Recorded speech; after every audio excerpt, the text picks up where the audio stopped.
obviously invited, so call me back. Okay, I love you. Bye.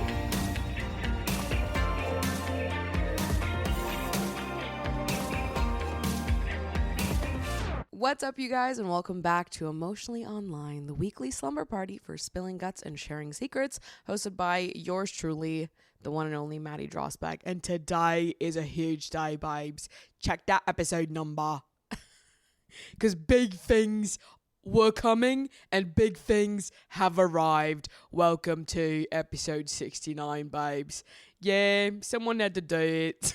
Someone had to say it. And I am recording episode 69 on my brand new Sony A7C, for those of you that watch the video version of the show. I wasn't planning on spending so much money on a new camera so soon after I had to buy a new laptop, but that is just the cards I have been dealt these days. I was like, kind of need a fucking camera, so I guess this is my sign to upgrade to the Sony A7C, which I am very excited about, specifically for the podcast, because the Canon G7X would restart every 20 minutes. It could only record in 20-minute intervals, so every 20 minutes I had to get up and restart the camera, which is super fucking annoying when you're trying to sit and have a conversation and like remain in one train of thought. So I'm stoked to be able to sit on this couch, record this podcast episode, and not have to get up and restart this fucking camera. Huge news, huge big things happening for episode 69, babes, which is fitting that this is episode 69, and what is on the top of my brain this morning at 10 a.m. when I'm recording this is high school reunions, which has been on my mind for two reasons lately. Number one, my friend Tiffany Ferguson made an incredible video on YouTube this week that I just ate up, that I just licked my fucking fingers of. It was a great video about high school reunions and the energy that surrounds them, and like the relationship between the cool kids and the bullies and the people that were not so cool that are victims as we move into adulthood, and just the general energy with which people approach high school reunions, which I find so interesting. It was such a good video. I'll link it in the description down below if you want to check it out. But I've also been thinking about it because I was recently invited to my 5-year college reunion. So it's been 5 years since I graduated college, which makes it 9 years since I graduated high school. I graduated high school in 2015, college in 2019. So my 5-year reunion for high school was 2020. So obviously it never happened because of the pandemic. Not that I would have gone. Let me be so clear in saying this. You would have to do unspeakable things to me to get me to attend a high school reunion. You'd have to hold me at gunpoint. You'd have to waterboard me. You'd have to threaten to kill everyone I loved to get me to attend a high school reunion. And to be honest, to get me to attend a college reunion too. I have no interest in reunions. I got the invitation to my 5-year college reunion, and I was like, why would I go? First of all, ignoring the fact that like the whole idea of reunions and like the importance for them is kind of obsolete at this point because of social media. 5 years isn't really even that long of a time. Like, okay, it's been 5 years since I graduated college. I like know what all these people are doing. You know, I got Instagram, you know, I'm on LinkedIn. I see what people are doing. Like, if I wanted to keep in touch, I would have. Like, I'm sorry, maybe that sounds mean, but like, if I wanted to keep in touch and be besties, then like we would be doing that. And I'm cool with like the occasional like Instagram story response DM, like, good for you, rooting for you. With the people that I do care about, at least minorly keeping in touch with. I don't know. I guess I'm the type of person that like when I move on, I move on.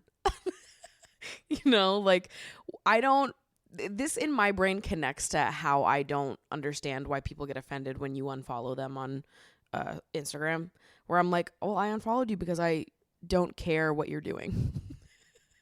I love that. I was talking to Robbie about this the other day because I was like, when people ask you, like when somebody calls you out for unfollowing them and they're like, why'd you unfollow me? I'm like, do you really want to know the answer to that question? Also, like, can't you answer it for yourself? What is the reason for someone unfollowing you? Because I don't care what you're doing. And I don't mean that offensively. I mean that in like a matter of fact kind of way. I don't think you need to care what I'm doing either. We don't know each other.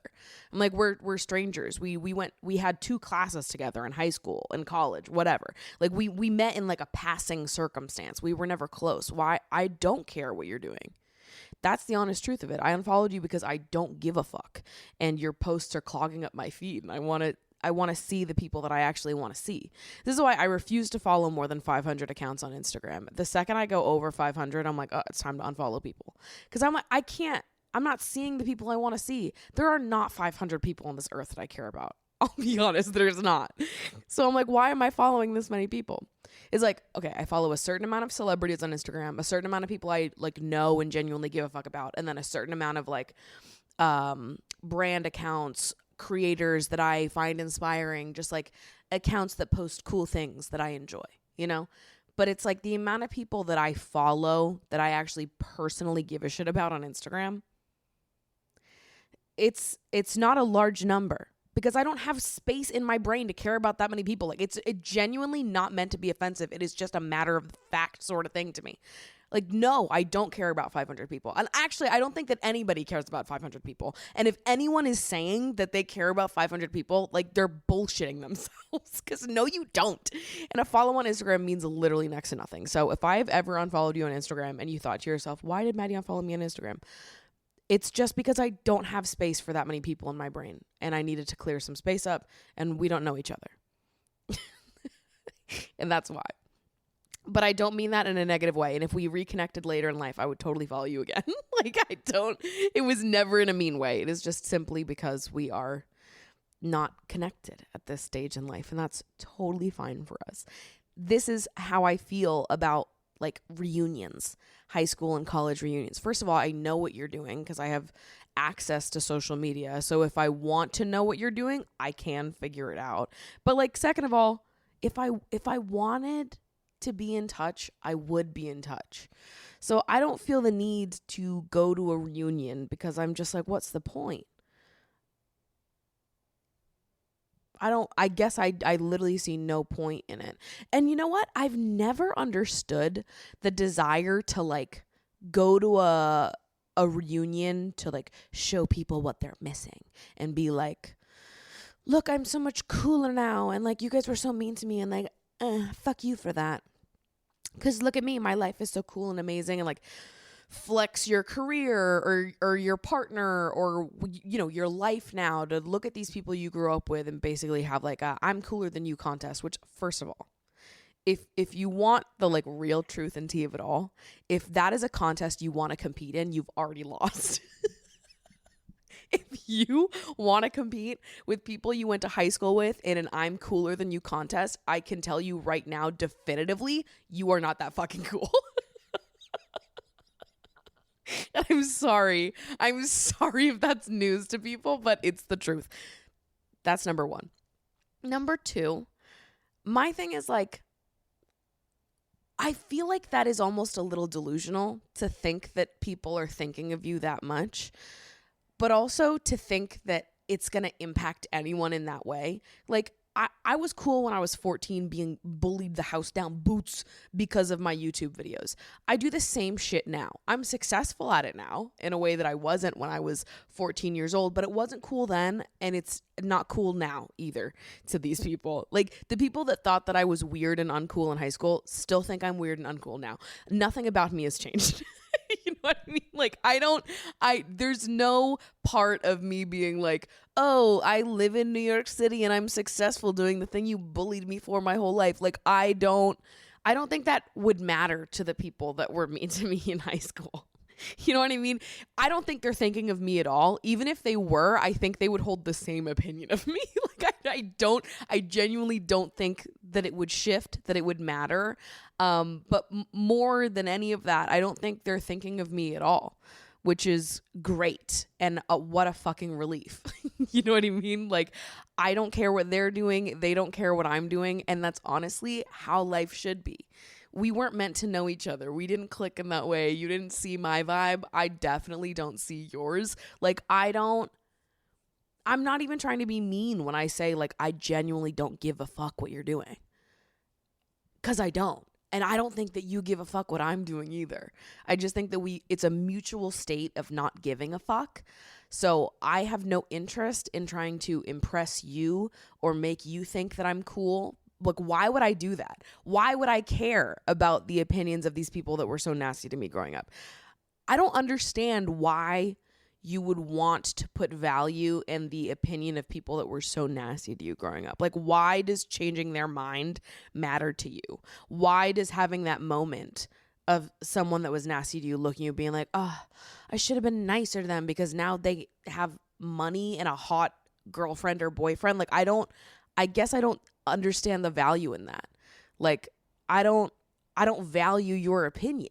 I had to not value your opinion. Otherwise, I would feel so terribly about myself. So why would I start valuing it now?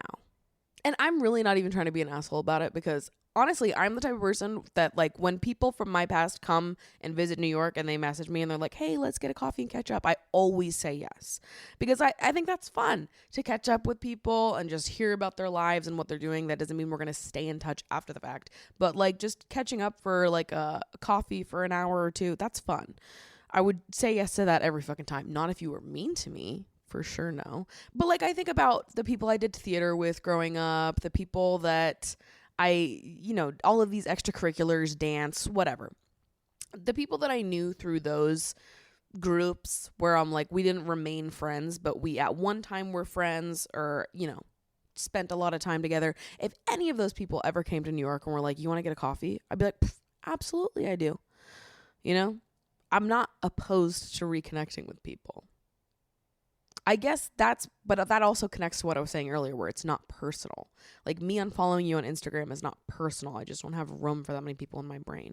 If you want to get coffee with me, please hit me up to get coffee with me. Just me unfollowing you on Instagram does not mean that I don't like you or wouldn't get coffee with you. I don't know. Somehow this all connects to class reunions inside my brain. I don't get the appeal of them. Particularly, I don't so soon after, like, the 5 and 10 year, I'm like, we just left. Like, it doesn't feel that long ago to me, on top of the fact that I really do think that social media has, like, completely stripped us from a reason to do this in the first place. If we were, like, old people, you'd have an easier time convincing me, like, if I was, like, 80 and they were like, reunion time, reunion hours, I might be like, okay, but now I'm interested. Because now we've all lived, like, complete lives. And we can, like, have some real good conversations. I'd go for the juice and the gossip, I'd go to hear the craziest stories I've ever heard. Or you know what? Maybe I wouldn't. Maybe I'd just send in my people. Ashley, my best friend, was our vice president in high school. So I'm like, I'll just send Ashley in. Ashley's got connections. Ashley knows people. Ashley was, woman of the people. I'll send her in, and then she'll tell me everything. So anyways, if you haven't seen Tiffany's video, definitely go give it a watch, because it was something, and it got me thinking, and I did RSVP no to my college reunion. So Godspeed and good luck to everyone attending class reunions this year.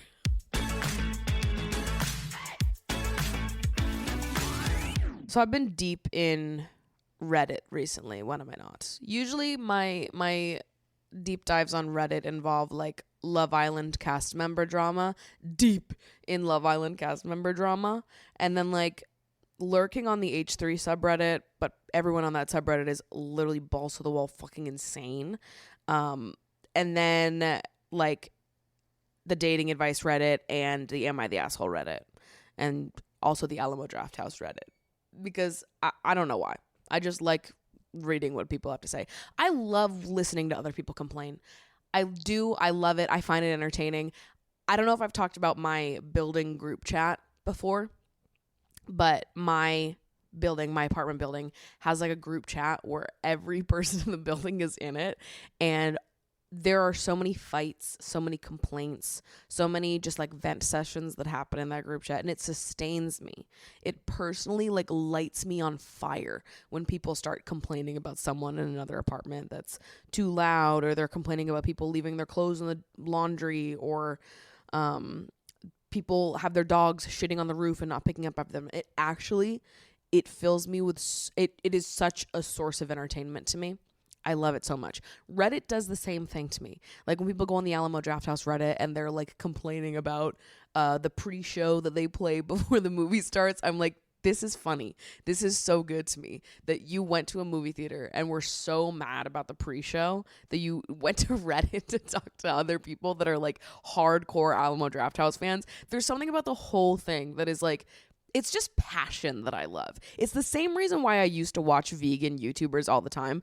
No interest in becoming vegan whatsoever, but I love people that have a passion about something. You can be passionate about anything and I will listen to you. I might not agree with you, I might laugh at you, but I will enjoy it. It will be a fun experience for me. People that are passionate about anything, like, I want to listen.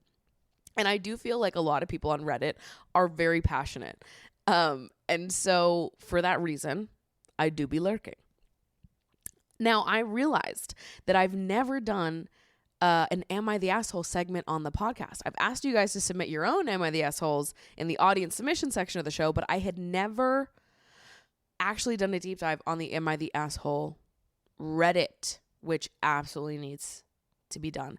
I do think that if you've ever taken a look at the Reddit, a lot of it has turned into people taking their very obvious situations and being like, am I the asshole for being sad that my boyfriend cheated on me? And it's like, obviously you're not the fucking asshole.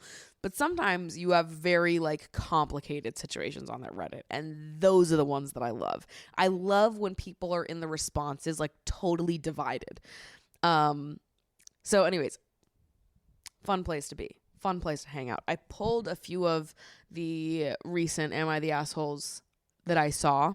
So not all of these are ones that are like super divided in the comments. Some of these I think most people are on the same page. But interesting stories nonetheless. So I pulled a few that I thought would be fun for us to talk about. Am I the asshole for being upset with my girlfriend after I felt sick during sex? This is probably so stupid and petty, but I made this because I need to vent. And vent away, bestie. What else was Reddit invented for? So I, 24 male, and my girlfriend, 20 female, were in the middle of having sex, and I suddenly got this terrible stomach cramp. I told her I was not feeling well, and she was kind of almost annoyed. And so I went to go into the bathroom to try to get out whatever gas or pain or whatever it was, and was like, sorry, I'll be right back. I don't know what the fuck was happening, to be honestly, but basically I just felt like I had this terrible pinch in my stomach. After about 20 minutes of being in there, hurled over the toilet and sweating, I'm kind of thinking like, damn, it sure would be nice if my girlfriend came in here to make sure I was okay. I just kind of sat there in pain until it eventually eased up and I drank some water and was confused by what was going on with me, but also a little thrown off that my girlfriend didn't seem to care. So I go back into our room and she's laying there out of breath with her vibrator and just looks up at me and says, I just came 3 times. Now, I understand that I interpreted the sex and maybe blue-balled or whatever, but I was just so hurt that she was so uncaring and just stayed there and self-pleasured while I was in pain. And I brought that up and she just got all defensive and said I was being selfish. What the fuck am I the asshole? I mean, no. You're not the asshole. I think your girlfriend is the asshole in this situation.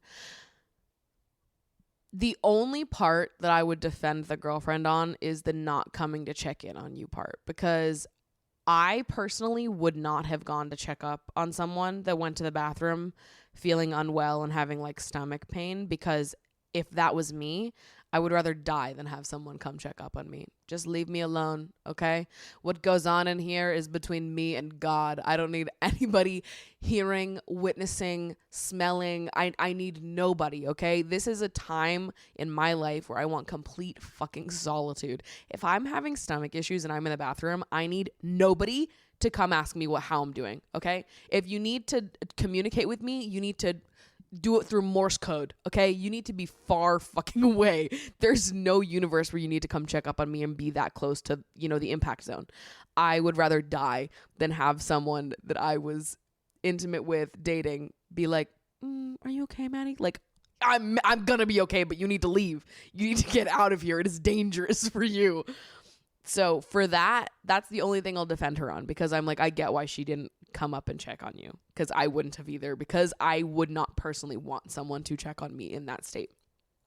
However, if I mean, obviously she's the asshole. If your partner during sex is like, I'm not feeling well, and gets up, and you react annoyed to that, you're an asshole for that. And then to like continue pleasuring yourself, and after they come back in, to not be like, take that opportunity to be like, you feeling better? How are you feeling? How are you doing? And be like, I just came 3 times. Like, okay, time and place. You know? It does like feel like she's obviously the asshole. And I do understand if you would want your partner to check in on you in that state, why, with the added, you know, them being annoyed and them seemingly not caring even when you entered the room again, why that would annoy you. Even though I personally would rather die than have someone even come close to the bathroom when I'm in that state. This is also why I don't think that I can live with a partner. The thought of someone hearing me in a bathroom, just like, even with friends, I can't do it. Like when my friends come over and they like are staying here or even coming over for like a party or something, if I have to take a shit, it is like, I can't think of anything worse. And like, obviously when people are staying with me for the weekend, I have to, but there have been moments where I've been like, I need you to like go take a walk. Like, I need you to leave, because I actually can't do what I need to do while you're here. Because it's like my body won't let me, but I'm like, I'm in pain and I need to do this, but like, I need you to fucking leave. There have been like real mental coach through sessions I've had to do with myself when people are over here and I have to go to the bathroom like that. I'm like, yeah, it's just like, it's so personal. I need you to leave me alone. I need you to not be anywhere near me, actually. I mean, I get stressed out about even like letting a little fart slip out when I'm peeing. Now we're really getting into it. But I don't need anybody to know me like that. It's so intimate. And the friends that have seen me in those states, like that's how you know that we are in it for life. That's how you know I fucking trust you. That I was able to get to a point where I'm like, it's life or death. It's live or die. And I have to do this right now. And I know they're going to be able to hear me. And like, we just have to accept that right now. If I was able to reach a point of acceptance with you, like, that's how you know we're fucking in it for life. You're a ride or die. Because if you weren't, I wouldn't be able to do that in front of you. I would simply, like, it would all stay inside and I would die. Something bad would happen to me. I wouldn't be able to get it out though. For sure, no. For sure not. I just need my own time and space, and I need a soundproof bathroom. And I mean, straight up, if I was in a relationship and there was someone over here all the time that I just like had to do that in front of, for like at least the first 5 years of our relationship, I would be putting on music every time I went to the bathroom so you can't hear me. I mean, like, you throw on that TV and you listen to it. It's like a child whose parents are fighting and they're like, put on fucking Cocomelon so we can't hear me yell at his fucking father. That's me in the bathroom with my hypothetical relationship for the first 5 years minimum. I have to go take care of something. You listen to Nicki Minaj while I'm gone. Like, I actually can't do it. And I don't think I know some people are like, you reach a stage in a relationship where that doesn't matter to you. I actually don't think I can, because I feel that way about my closest friends and family members that have known me my whole life, that have seen me in like the most depraved states. And even the ones that have seen me, I'm like, that I've had to do it in front of, that we've reached that point with, that we're like, we're ride or die. I would still feel that way if I had to do it again, even knowing that I did it once. And by did it, I mean like simply shat while they were in my apartment and they maybe heard it. It's just too much for me. I can't do it. It's so personal. It's so personal and so intimate, and I just need to be left alone. Okay? That's what it comes down to. So I'm going to lock in there as you are not the asshole. Okay, this is a good one. Am I the asshole for using the hall passes that my wife gave me? Okay. I'm in a tough situation right now. My wife had a 6-month-long affair in the 7th year of our marriage and got caught. It was a shocking and devastating thing, obviously. She offered me 1 hall pass for each month of her affair. It took years of marriage counseling to get back to where we were previously. I used the hall passes my wife gave me at the beginning of the reconciliation. I slept 3 times each with 2 different women without my wife knowing. When she gave me the passes, she put several rules. Number 1, she should not know the use of the hall pass unless she asks. 2, I should answer her questions honestly and in detail if she asks. 3, protection is a must. 4, no emotional connection. I obeyed all of these rules, and I'm going to be very honest here. It helped me subside the resentment I had towards her. This is just how getting even feels, I guess. Not that it's a great thing, but it's a fact. It has been 5 years since everything, and we were going great. Last week, she decided to ask me about the hall passes out of nowhere. I was honest with her as she asked. I answered every question. Maybe I shouldn't have been honest, thinking now. She does not even look me in the eyes, and she's in a depressive state. I know this calls for another marriage counseling for us, and maybe individual counseling too. Maybe. I did not even remember the hall passes and women before she asked, but I just feel like shit now. Was I the asshole? See, this is a beautiful am I the asshole, because it's a situation where they're both the asshole. You suck, she sucks. The solution that you guys decided sucked. Now you are reaping the consequences of this suck conclusion that you came to. First of all, your wife is the asshole for cheating on you, for sure. But really, I think what is so powerful about this, am I the asshole, is because the worst part of this one is the joint conclusion they came to together. Like, you made a joint asshole decision to yourselves. And so I actually feel like this is a situation where you're both the asshole, because I think the worst part of this whole thing is the fact that they, as a couple that was in marriage counseling, decided that the most effective solution to dealing with the infidelity was to bring in more infidelity.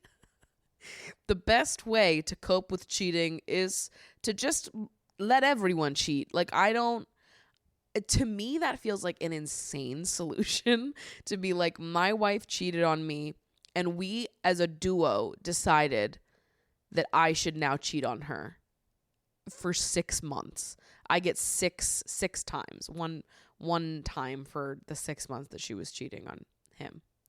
That feels like an insane solution, and it seems to be one that makes it messier, more painful, and just all around doesn't seem to prioritize healing in any way so much as it is prioritizing revenge. And that seems like a pretty bad foundation to rebuild a relationship on top of post-infidelity.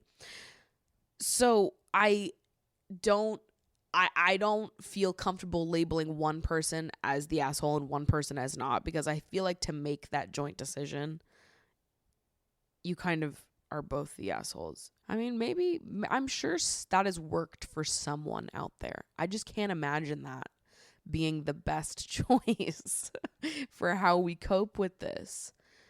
Knowing you want to stay together. Like, if that's the choice you're making, that seems like a stupid move.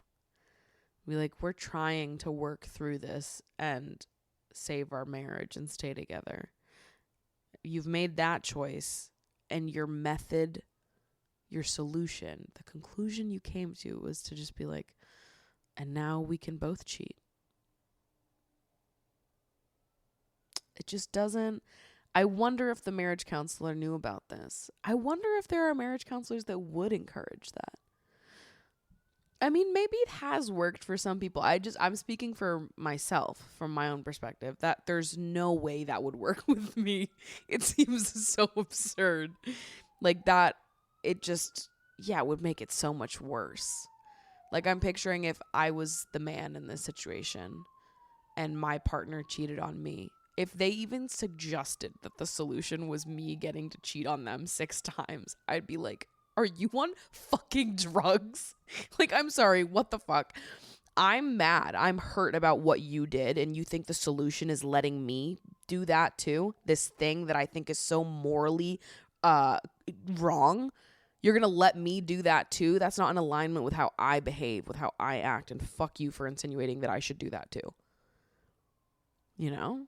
Like, it feels like morally so fucked up. If you're going to be so upset about it, how could you also then do it to someone else? I don't know. We don't always act in alignment with our beliefs and our morals, but still, I just have always been perplexed by it because I just can't imagine behaving like that. But I suppose a lot of people would say that before they cheated. So I don't know. But I don't feel comfortable saying either of you is not the asshole. I think this is a very messy situation, and I'm so glad you brought it to Reddit. The most reliable place to get your answers. Am I the asshole for asking my boyfriend to wash his hands so I can be comfortable being intimate with him? The topic came up when we came back from a movie theater today. My boyfriend immediately went to bed, and I asked him if he wanted to wash his hands with me, to which he said no. I didn't say anything, but I felt weird about it, which he later noticed and asked what was wrong. I explained to him that I would really appreciate it if he could wash his hands after we come back from public spaces, because it makes me more comfortable when we later get intimate or even when he touches my face when kissing. He said he's an adult and he can do whatever he wants to. Oh my fucking God. He also said he has never in his life met anyone who would wash their hands after coming home from a public place. Never in his life. Never in his life. Okay. He said that he'd rather I asked him every time before we get intimate to wash his hands. I hate this fucking guy. But I told him I don't want to do that every time he tries to hold my face or kiss me, and it just makes me feel as if I was parenting him. He also knows I've recently gotten an infection, which has never before happened to me because I always try to make sure I keep everything clean. I tried to think of other reasons how that could have happened, but honestly, the only thing I could think of was bacteria on hands. I explained to him that I just don't want to feel nervous every time he touches me intimately if he hasn't washed his hands, because now I know that he doesn't do that as a routine. Am I the asshole for asking him to do that? No, you're not the asshole. Your boyfriend's a fucking baby back bitch. That's the truth. When I read this one, I got so fired up because I know exactly what the person that wrote this is feeling. I am also someone, talked about it a bunch on the show, that has a very delicate pH, okay? And I've got my own routines and my own things that I do to keep myself in, a state of balance. But the easiest way for that balance to get thrown off is if I am intimate with someone that does not have hygiene standards that are on the same level as I. And hands are probably the easiest way that that's going to come about. Not only if you don't wash your hands, but if you don't thoroughly wash your hands, like get underneath those fucking fingernails and then you go to touch me, yeah, all of a sudden I'm gonna get an infection, mama. I'm gonna get sick. I'm gonna start feeling weird. Yeast infection, BV, knocking at my door, all because you didn't wash your fucking hands. So I understand how this person is feeling, and it's so stressful being in that space because it's like, you don't ever really know what's going to cause a yeast infection or a BV flare-up. You try to take all these preventative measures to make sure it doesn't happen, but it still fucking can. So it's stressful no matter what, even dealing with yourself.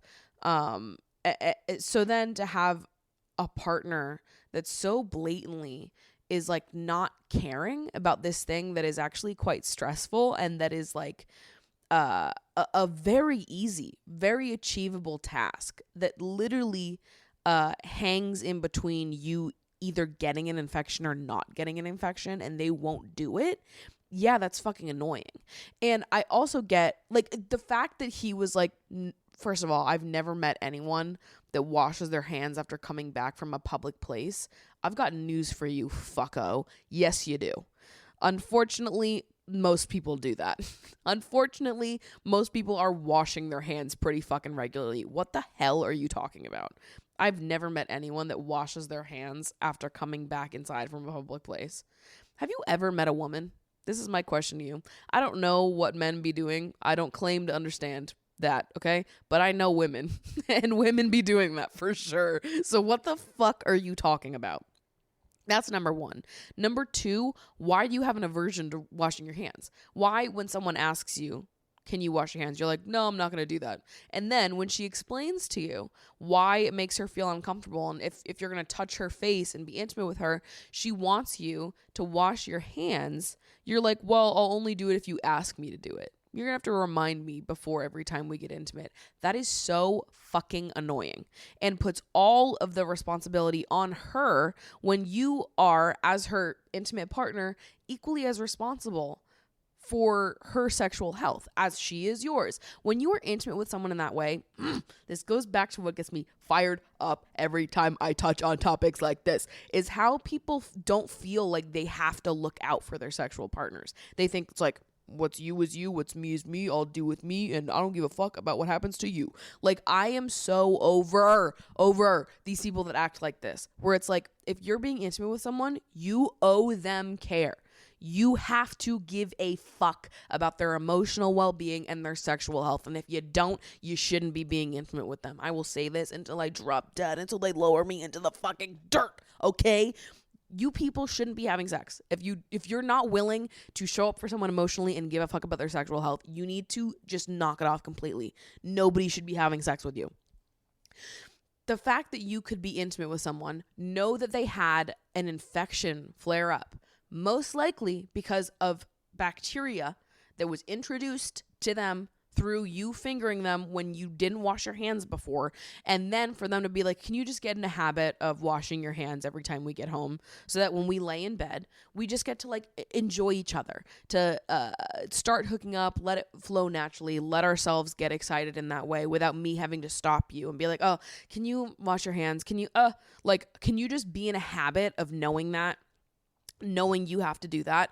Do not touch me if you haven't done this. I need you to just know that that's a part of this now. This is a part of what it means to hook up with each other, to be intimate with each other. You are not allowed to touch me unless you wash your hands. So it's easier for both of us if you just do it the second you come home from something. And the fact that anybody would be difficult about that anyone would make washing fucking hands so someone doesn't get an infection, that the fact that anyone would be difficult about that, it actually makes me so fucking mad. Like, if your partner is not willing to do these small, tiny, achievable things that will make you feel so much more fucking comfortable, what the fuck is wrong with them? Because also, it is in their benefit that they do that. Because number one, if they do that, they do this small thing, washing their hands, which makes you so much more comfortable, which in turn makes you so much hornier, more comfortable, more in it, more excited. More sex probably appears as a result. And also, if you're not getting infections, guess what you can do? Have more fucking sex. Because guess what? If I get BV, if I get a yeast infection, and then I have to spend a week inserting antibiotics into my vagina, guess who's not getting anything whatsoever? You bitch. And I'll be fucked if you think I'm going to give you blowjobs for a week after you handing me an infection that I have begged you to help prevent. I'll be fucked if you think you're going to not wash your hands blatantly once I've asked you to, finger me, give me a yeast infection, and then be like, so blowjob week? I will jump out the window. I can't. I think it is such a red flag when there is such a small, easy thing that would make such an immense impact on your partner's comfortability and you choose not to do that. That says so much about you. So much about you. And I hate it so much. So no, you're not the asshole. In fact, I think your boyfriend is such a huge fucking asshole. He actually is, like, this is the stuff that gets me more fired up than anything else. So your boyfriend's the asshole, mega, ultra, original, invented asshole. And you've done nothing wrong. You sweet fucking peach. Okay. And I hope that he shapes up. And if he doesn't, I hope that you find someone else that will respect your body and what it means to be intimate with you and what would make you the most comfortable and doesn't make you feel like it is a burden that you have to deal with these infections that most of us will have to deal with. And I wish we talked about it more. I wish this conversation of like hygiene and sex was more of an open discussion, because I do think it's important. Like, I need you to wash your hands. I need you to get in there. I need you to be on top of your own hygiene before we have sex, not because I'm looking at you like, ew, you're so gross. I need you to do this. But because if you don't, I'm going to get sick. My sexual health relies on us both having good hygiene. I can only do so much on my own, you know? I'm on top of my own stuff. But when we're intimate, you are introducing new bacteria to my body. So I need us to be on top of our mutual hygiene together. And I just wish that that was a more like open conversation when it comes to sex.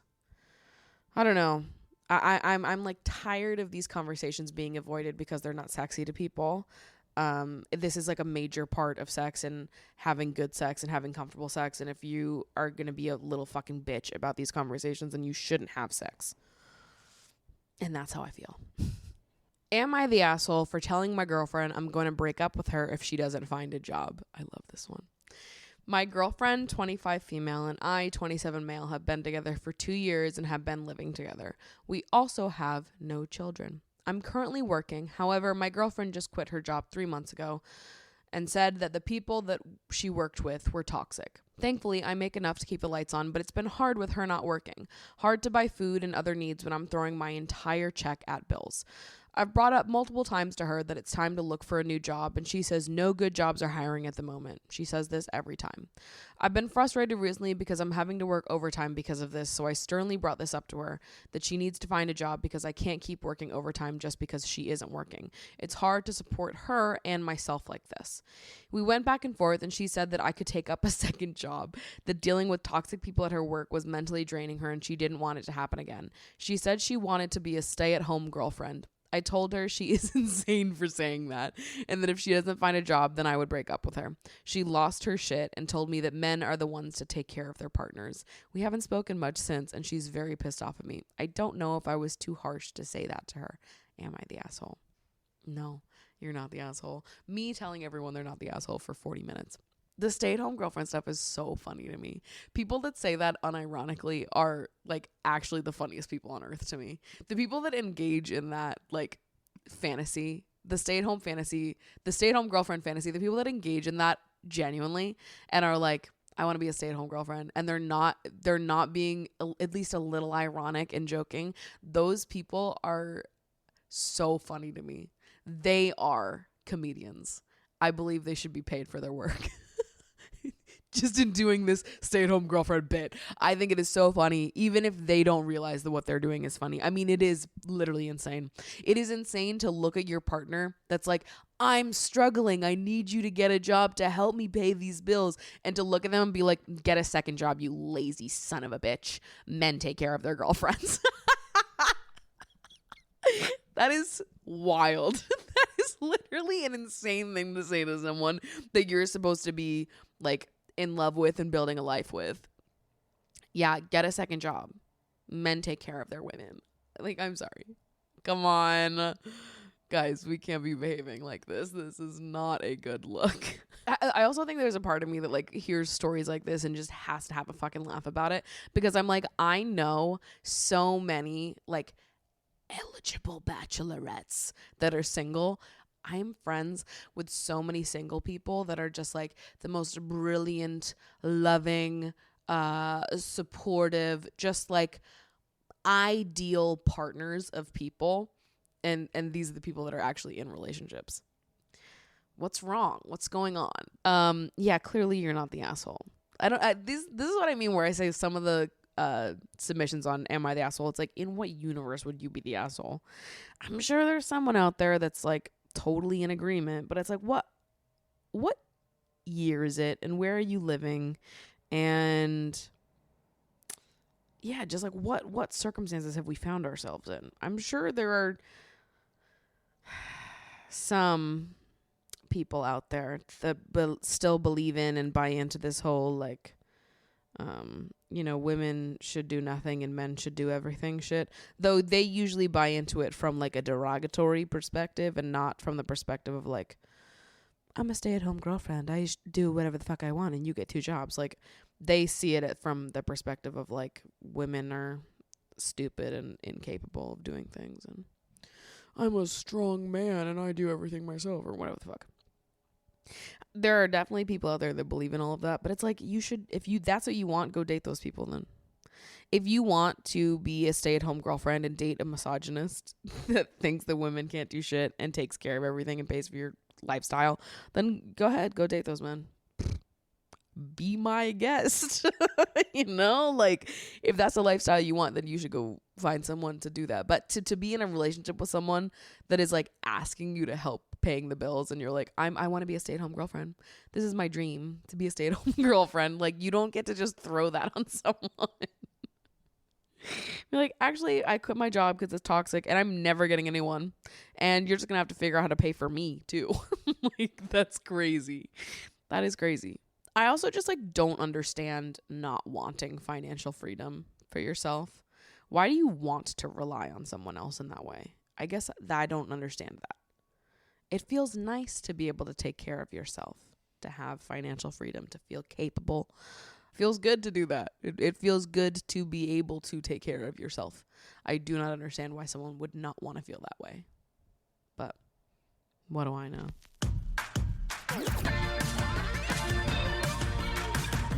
Let's crack open this audience submission box, shall we? If you don't know, there is an audience submission box for the show where you guys can submit anything and everything that's going on in your life, whatever you want to bring up at the sleepover. Whether there's a piece of celebrity gossip that you think that we should dive into, some internet drama that needs some looking into, some personal drama, advice, am I the assholes? Anything that you want to bring up at the sleepover where we're all in our slumber bags with our heads in the middle, with our MV3s tucked under our pillows, you just let me know. And you put that in the submission box, which is linked in the description of every podcast episode and the podcast Instagram. Okay, let's do it. Hey, Maddie, words will never be enough to describe the solace and tenderness this podcast gives me. Thank you, thank you, thank you. So I'm 21 and I've never had sex before. A friend and I were speaking about it and I opened up about how I would be uncomfortable with having my boobs out during sex because I'm so insecure and self-conscious about them. They have always just made me uncomfortable. I asked my friend if it would be weird if I communicated this with a partner, and she told me that it would be a turnoff. I'd have to just overcome my insecurity and not tell my partner because it would ruin the mood. Please tell me your opinion on all of this. I'm dreading sex all the more because of the conversation, and I'm definitely spiraling both because of my lack of sexual experience and the fear to have to be totally naked with another human while suppressing my insecurities. First of all, I hate that your friend said this to you because your friend is wrong. Your friend is blatantly wrong, and this was an unkind thing to say because it is wrong. Relationships are not performances. We don't have to pretend to be a version of ourselves that we are not in order to be sexier and more desirable to the people that we are with. We don't have to, and also we shouldn't want to, right? If showing up authentically as yourself is a turnoff to someone, then that's not the right person for you.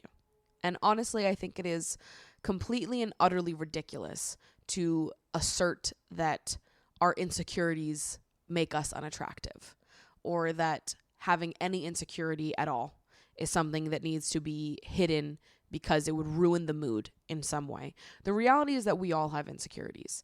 We don't need to get rid of our insecurities in order to love and be loved by other people. We all have insecurities. Everyone does, including the person that you're going to have sex with. So just the same way that you are insecure about your boobs, I'm sure that they're insecure about something else. Being completely naked with another human being is incredibly vulnerable. And it makes complete sense that it's something that you would be nervous about, especially when you have this insecurity that is at the top of your brain and you're being told by other people that it would be a turnoff if you made this insecurity known. I think that when you are with someone intimately, whether you're in a relationship or you're hooking up with them, because I don't see a difference. I think that we owe each other care no matter what. And I'll say it again. I think that sharing your insecurities and allowing someone to show up for you, to support you, to make you feel more comfortable, to make you feel a little bit more beautiful is really powerful and connecting, and is like part of what makes relationships and loving people so rich, like getting to share the parts of you that you are uncomfortable with and let other people love you and support you through that. Like, I think it is so absurd to expect people to not have insecurities. Like, part of being in a relationship and caring for someone is navigating through those together, you know? And I just have a big problem with this idea that we need to like essentially perform our like sexiest, most desirable self according to what? When we're intimate with people, I think that it is sexier to show up as our authentic selves, to bare our hearts to the people that we're intimate with, and allow ourselves to like accept love and support in that way. I don't think that you need to hide the fact that you are insecure from someone that you're intimate with. I think it could be really powerful and connecting to share that with someone, to let them support you, and maybe even over time become more comfortable with this part of your body as a result of that support and that care and that love. Connectedness is so healing. And yes, we do a lot of like healing and processing and working through our insecurities on our own, but we also do a lot of it with other people, especially with something as like intimate as sex, as being totally naked with another human being. Like, there's so much opportunity for healing there as well. And I don't think that we need to make our insecurities worse by convincing ourselves that we need to hide them from other people, like they would be a burden to other people, or that it would be a turnoff, that it would ruin the mood.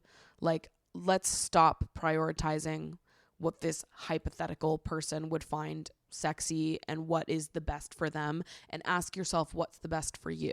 What's going to make you the most comfortable? What is the most ideal situation for you when you imagine this? And I would think that the most ideal situation for you would be being with someone who you could open up to about this, and someone that could help support you and love you through that process of being intimate, knowing that this is a big insecurity that you have. I'm sorry that your friend reacted to you that way. I don't think that that was a fair response, nor a truthful one. And they probably didn't mean any harm by it, but I just need you to know that they were wrong completely. And we all have insecurities. And we don't need to hide them in order to be worthy of love and support, and in order to be intimate with another person. Definitely not. Hi, Maddie. I love your content and creative expression so much. You are such a role model and inspiration. Thank you very much. I would love to hear your take on an issue that's been plaguing me a bit recently. I would consider myself quite submissive in a sexual setting. By the way, I am a bisexual cisgender woman, and get the most turned on when I am dominated and have little to no control. However, I'm also a very ardent feminist, and sometimes feel strange about the fact that, and I would say is most often the case, it is women who are the submissive one in a heterosexual relationship, or at least that is what society wants us to be. I often question how much of my own desires and kinks have been from societal pressures and misogyny that I've unfortunately internalized, and I end up feeling icky and guilty about being submissive. Is this a completely outrageous thought, and does being submissive have nothing to do with misogyny? It's also strange because when I have sex with other women or genderqueer people, I don't feel this oppressiveness from being submissive. Would love to hear your thoughts. I don't know. I think it's one of those things that like has some truth to it. To say it's completely disconnected would just be like a lie. I think it's probably more apparent in like the expectation than it is in like the actual act of, if that's how you're receiving pleasure. If you love being submissive and that's what makes you feel good, I don't think that we need to be like, and it's misogynistic for you to enjoy that.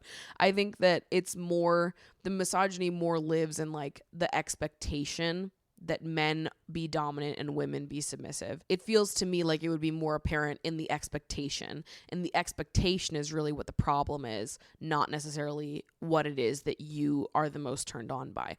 But also, I will say, as someone who definitely leans more submissive, I sometimes will say I'm a switch, but the reality is probably that I'm like 75 to 80% submissive and 20% not. But I don't see submission as being like a not powerful thing. Maybe I'm just so Lady Gaga GUI coded, you know?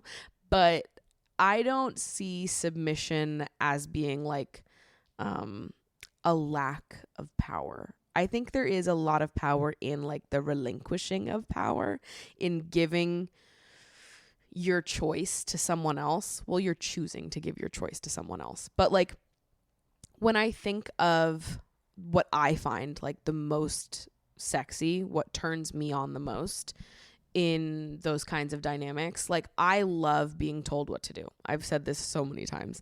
I love being told what to do. I love having someone else control my orgasm. I love having someone else be like, you're going to do this and you're going to do that and you're not going to come until I tell you to come. And I'm like, yes, sir. Yes, sir. Whatever you say. Like that is so hot to me, and I love not being in control in that way. I love having someone else tell me exactly what I'm going to do and how I'm going to do it and make all the decisions. But to me, it feels like a luxury to not have to make those decisions. Like the same way when you get super rich and you start hiring people to do all the tasks that you don't want to do. That's what it feels like to me, where I'm like, yeah, absolutely. Get to work, mama. I'm like, yeah, I don't have to make these decisions. You can make those decisions for me. And it's not like, this is a weird comparison for me to make, but like if you're super rich and you're paying people to do a bunch of tasks for you, you're not like losing power, or you're not being submissive. You're not losing power by having other people to delegate tasks to. You're actually in the highest seat of them all. You're the king, you know? And that's kind of how submission feels to me, where I'm like, my orgasm is like the highest form of currency here, right? You are telling me what I need to do in order to achieve this. You want me to achieve this, but you want to be the one to really decide when it is and how it happens so that you can have the glory of the orgasm. But that is still my orgasm. Do you get what I'm saying? Like, to me, it feels like a really powerful thing to be submissive and to like relinquish that control to someone else. And it doesn't feel like, I don't know, like a man is telling me what to do in a bad way. I'm like, a man is telling me what to do and I get to just follow instructions. Yeah, I don't know. I guess I've never seen the submissive person as being like the default less powerful one within a sexual dynamic. I think that playing with power dynamics in sex is like part of the fun, but I don't think submission automatically means you're the one with less power and control, even though it seems like more like on paper it might seem that way, but that's not really how it feels to me. You know, like I think that I can find power in the submission, and I can also find power in being dominant, but I almost think I find more power in being submissive. I think maybe where it becomes less of that, like in the middle, like passing it back and forth power dynamic, is when we're talking like really intense, like dominatrix level shit. Maybe then it would be more, I don't know, when we get into like humiliation kinks and things like that. That kind of submission is probably like very different than what I'm talking about. I guess I don't really do things like that. I would never, like, I feel like I'm more submissive, but I would also never want to be humiliated during sex. That, like, I hate that. So I don't know. I guess it probably like largely depends on like what your kinks are, how you would feel, or like what the submission and dominance looks like to you. But my point here is just to say that I don't think that submissive has to feel less powerful. I don't think that that's like an automatic thing. And also I don't think it's bad to want to be in a less powerful position in sex. To say it's completely disconnected from misogyny is probably a lie, but also like if that's what you find hot, then that's what you find hot. I don't think there's anything wrong with it. But there probably is some roots there in misogyny. We can't help that. But I don't think there's anything wrong with it. You like what you like. You're pleasured by what you're pleasured by. And I do think that submission can feel really powerful and fun. For the same reason that dominance feels powerful and fun. You know? Listen to GUI by Lady Gaga. It'll make you feel better. I don't need to be on top to know I'm worth it, 'cause I'm strong enough to know the truth. No, I just want it to be hot because I'm best when I'm in love, and I'm in love with you. Yeah, fucking banger. GUI, mama. Anyways, I'm so excited to edit this podcast and just get to look at what the video feed for this looks like. It's been so fun to not have to get up from my couch. Oh my God, I had such a much more enjoyable podcast recording experience when I don't have to get up and restart my fucking camera every 20 minutes. What a huge day in the emotionally online cinematic universe. Oh my God. So with that, happy 69th episode, everybody. Huge things have been achieved today. We've been saying big things were coming. Big things have came here on the 69th episode. So I love you guys so much. Thank you so much for tuning in, for RSVPing yes to this sleepover. It means so much to me that you've attended. And I'll see you at the next slumber party. See ya.